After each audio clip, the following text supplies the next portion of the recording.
कालू कौवा नदी से मछलियां निकालता था और उन्हें बाजार में जाकर बेच देता था। इसी तरह उसके घर का गुजारा होता था। लेकिन बारिश के मौसम में नदी पर मछली पकड़ने जाना बहुत खतरनाक होता, इसलिए बारिशों के मौसम में कालू कौवे का ये काम नहीं चलता था। रोज की तरह आज भी कालू कौवा अपना जाल उठाए नदी की तरफ जा रहा था। नदी के पास बहुत सारी नाव खड़ी थी। उसमें से नीले रंग वाली नाव कालू कौवे की थी। कालू कौवा अपनी नाव पानी में उतारता है और निकल जाता है।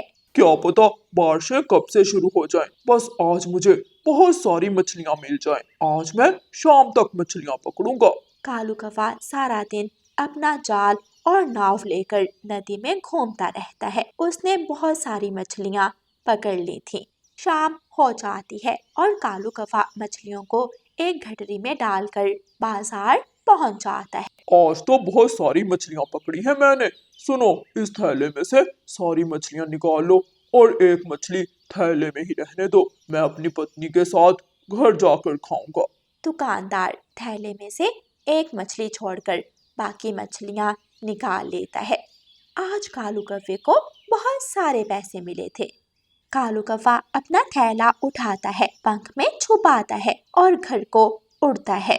आगे कालू जी, तुम सुना है बारिशों का मौसम शुरू होने ही वाला है। इन दिनों ज्यादा मछलियां पकड़ो और ज्यादा पैसे कमाओ। हाँ हाँ गौरी, तुम बिल्कुल फिक्र मत करो। ये पकड़ो और मछली बना कर लाओ। बहुत भूख लगी है मुझे। गौरी कालू कौवे से मछली पकड़ती है और रसोई में पकाने को निकल जाती है। ऐसे ही कुछ दिन गुजर जाते हैं और जंगल में बारिशें शुरू हो जाती हैं। कालू कौवा आधे रास्ते से ही वापस आ जाता है।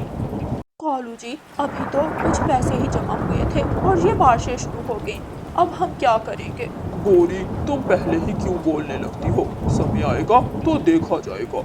कुछ और दिन गुजर जाते हैं। दिन गुजरने के साथ साथ गौरी कौवी कालू कौवे को और भी ज्यादा बातें सुनाने लगी थी। मैंने कहा था कि ज्यादा मछलियां पकड़ो, ज्यादा पैसे आएंगे।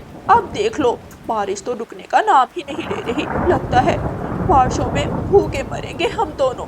कालू कौवा गौरी के तानों से तंग आकर घर से निकल आता है और एक पेड़ की शाख पर आकर बैठ जाता है। अब इसमें मेरा क्या दोष है? मेरा काम बारिश के मौसम में नहीं चलता। तभी कालू कौवे को सामने से कबूतर आता हुआ नजर आता है। कबूतर कालू कौवे के पास आता है। कालू, इस बारिश के मौसम में तुम घर से क्यों निकले हो? मैं तो काम से आया हूँ। तुम्हारी क्या मजबूरी है? यार कबूतर, तुम ऐसा कौन सा काम करते हो जो इस बारिश के मौसम में भी तुम इस समय काम से आ रहे हो? मैं तो उस अमीर फाख्ता के घर काम करता हूँ, चाहे कोई मर भी जाए। लेकिन ये काम रुकने वाला नहीं है, बस थोड़ी मेहनत ज्यादा लगती है। तुम भी अगर मेहनती हो तो पकड़ लो ये काम। कबूतर वहाँ से चला जाता है। बात तो इस कबूतर की ठीक है, मैं भी यही काम करता हूँ। लेकिन मैं इस तरह छोटे पक्षियों के घरों में काम नहीं करूँगा, बल्कि मैं तो राजा के महल में काम करूँगा। सुबह हो जाती है। बारिश बहुत तेज हो रही थी। कालू कौवा महल पहुँच जाता है और मिठू राजा से कहता है, राजा जी, मैं बहुत मेहनती कौवा हूँ, मुझे अपने महल में काम दे दें। मैं पूरी ईमानदारी से करूँगा अपना काम। ठीक है, वैसे भी हमें जरूरत है एक काम वाले की। ऐसे कालू कौवा महल में नौकरी करने लगता है। कालू कौवा पूरे महल की सफाई करता, राजा के कपड़े धोबी को देकर आता और बहुत मेहनत से काम करता। कालू कौवे का काम ज्यादा था और भगाड़ कम, इसलिए अभी भी कालू कौवे की पत्नी गौरी कौवी कालू कौवे से खुश नहीं थी। सिर्फ ये 4 सिक्के, मैं क्या इन सिक्कों का अचार डालूं? उठा लो मेरे सामने से ये सिक्के। गौरी, अब तो मैं इतनी मेहनत करता हूँ, अब और क्या करूँ? महल में डाका डाल दूँ क्या? इन 4 सिक्कों से अच्छा है कि डाका ही डालो, मुझे तो बस पैसे चाहिए। गौरी, मैं कभी ऐसा काम नहीं करूँगा।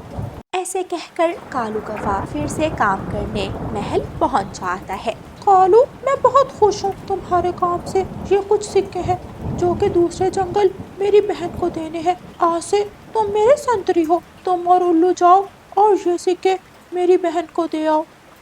तेज बारिश में उल्लू और कालू कौवा कौवा सिक्के लेकर दूसरे जंगल जाने के लिए निकल जाते हैं।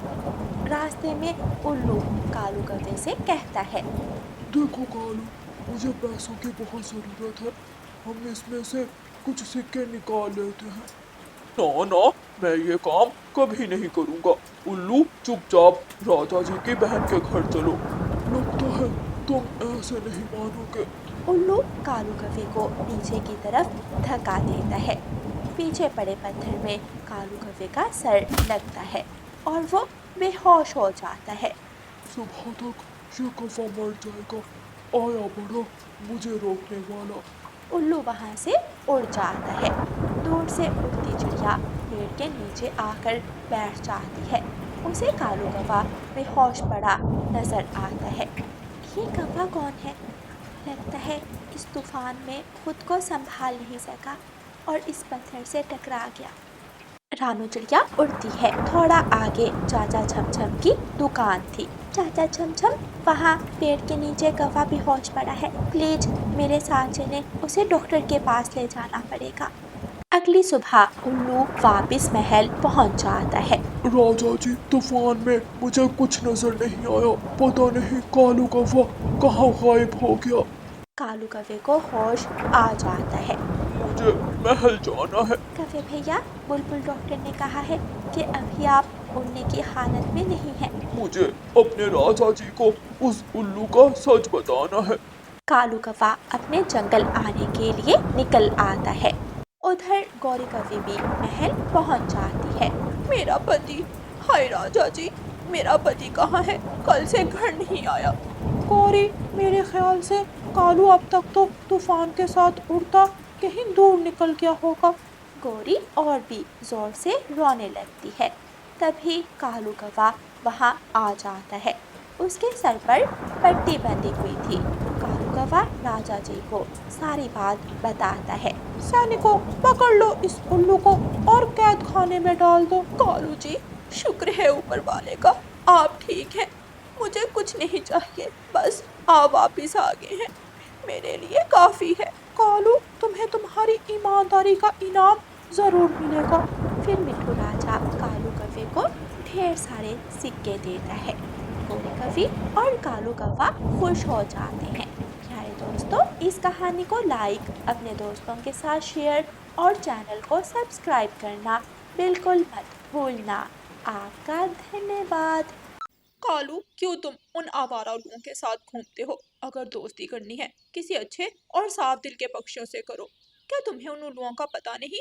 सारे जंगल के पक्षी जानते हैं उन उल्लुओं को कि वो कैसे हैं। बोलिया, रोज तुम मुझे यही भाषण देती हो और मुझे बिल्कुल असर नहीं होता, तो रोज मेरा दिमाग क्यों खाती हो तुम? कालू, तुम कभी तो मेरी कोई बात मान लिया करो। मैं तुम्हारी पत्नी हूँ, मैं कभी तुम्हारा बुरा नहीं चाहूंगी। कालू कौवे की जंगल के आवारा उल्लुओं के साथ दोस्ती थी। कालू कौवा रात देर तक उन उल्लुओं के साथ रहता था। गौरी कौवी कालू कौवे की पत्नी कालू कौवे को समझा समझा कर थक चुकी थी, लेकिन कालू कौवा अपनी पत्नी गौरी कौवे की बात समझने को तैयार न था। गौरी ऐसे ही बोल रही थी कि मुन्नी स्कूल से आ जाती है।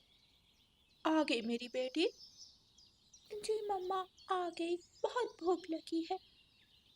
मुन्नी, मैं भोजन लाती हूँ। गौरी भोजन लेने रसोई में चली जाती है। शुक्र है पापा, आज आप घर हैं। पापा, मैं आपको अपनी ड्राइंग दिखाती हूँ। आज मैंने स्कूल में ड्राइंग बनाई थी। मुन्नी बेटी, मैं रात को देखूंगा, अभी मैंने अपने दोस्त उल्लू को मिलने जाना है। ऐसे कहकर कालू कौवा चला जाता है। गौरी कौवी रसोई से भोजन लेकर आती है। मुन्नी रो रही थी। बेटी, क्या हुआ? आप रो क्यों रही हो?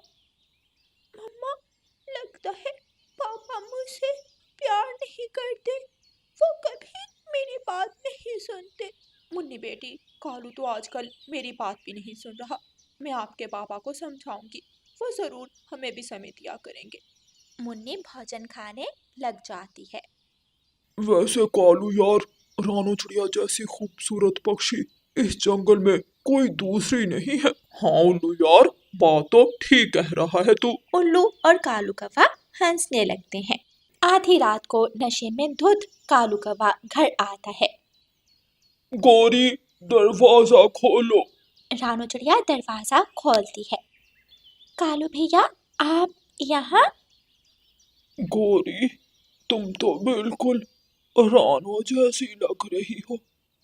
तुम्हारा काला रंग अचानक सुनहरी कैसे हो गया? जी कालू भैया, आपने नशा किया हुआ है। ये मेरा घर है, रानू का। जाएं यहाँ से। रानू चिड़िया गुस्से से दरवाजा बंद कर देती है। रानो का घर है ये? क्या कह कर गई है ये?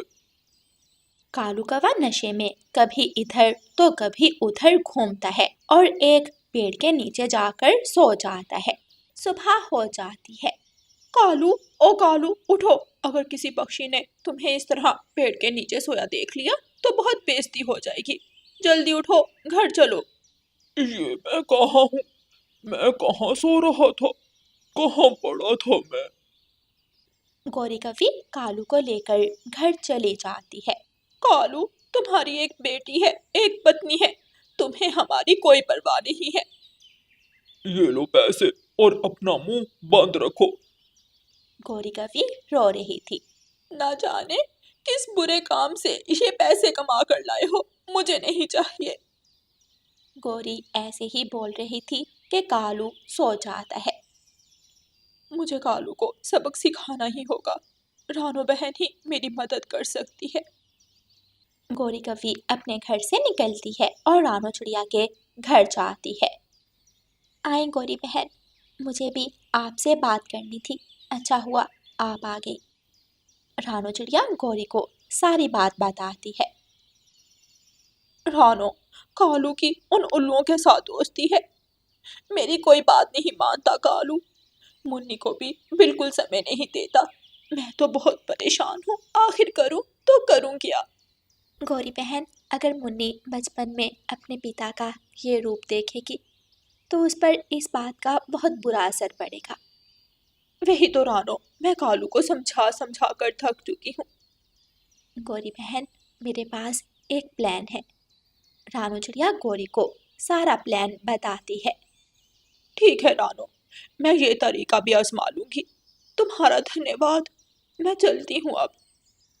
गौरी कवि घर जाती है। कालू कौवा घोंसले में सोया पड़ा था।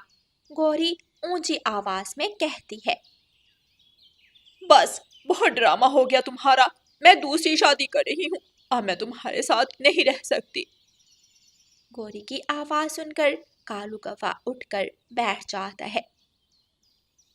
जिसे शादी करनी है करो, लेकिन मेरा दिमाग मत खाओ। मुझे सोने दो। कालू की ये बात सुनकर गौरी निराश हो जाती है। मुन्नी स्कूल से आ जाती है। शुक्र है पापा घर है। मुझे बहुत सारी बातें करनी है पापा से। मुन्नी बेटी, आपके पापा बहुत थके हुए हैं। सोने दो। आप रानू आंटी के घर चली जाओ। गुड़िया के साथ खेल लेना। गौरी नहीं चाहती थी कि कालू मुन्नी को डांटे।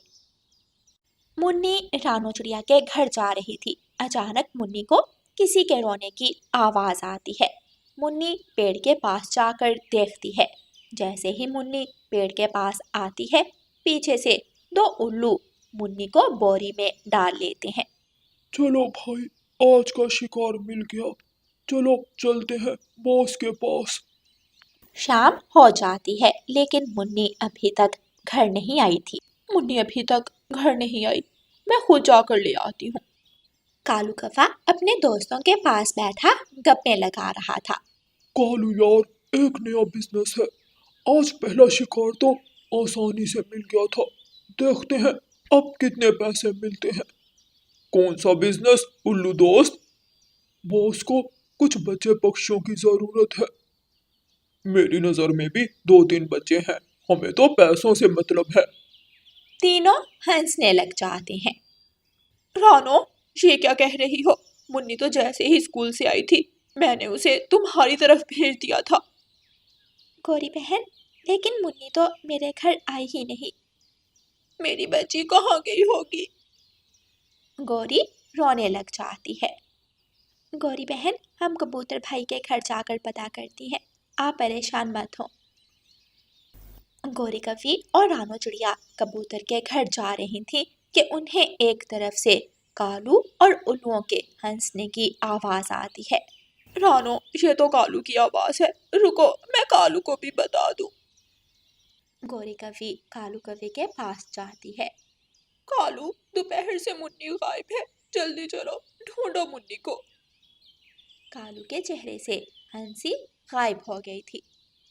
क्या कह रही हो, कहाँ है मुन्नी? कालू, मुन्नी रानो के घर नहीं पहुंची, हम कबूतर के घर जा रही हैं पता करने।